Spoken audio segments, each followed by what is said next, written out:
Boleh ke beli air zam-zam lebih dari satu botol? Korang turun airport Madinah, kita balik ke KLIA, korang boleh beli air zam-zam dekat sini. Betul-betul sebelah KLIA. Betul-betul sebelah airport dia.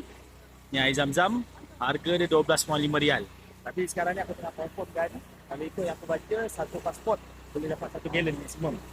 Sebab kami kan dapat, package kami dapat sekali dengan 5 liter kan. Lepas sekali dengan 5 liter tak tahu boleh tak tambah lagi. Kalau boleh tambah, kita nak beli cuma 1 gallon lagi lah.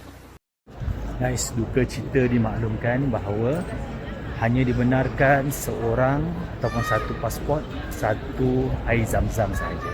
Tak kisahlah kau pergi dengan travel agent ke, kau pergi DIY ke, memang tak dapat tambah.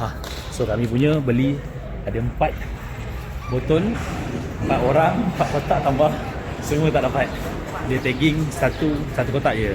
So sekarang ni tengah percubaan untuk minta refund. Tak tahu dapat ke tidak. Nanti kalau dapat mungkin tahulah. Tapi kalau contohlah korang datang dengan travel agency dan travel agency kata akan dapat satu air zam-zam percuma, korang tak payah tambah. Sebab memang tak percaya guys. Muka kesedihan masing-masing. Zam-zam.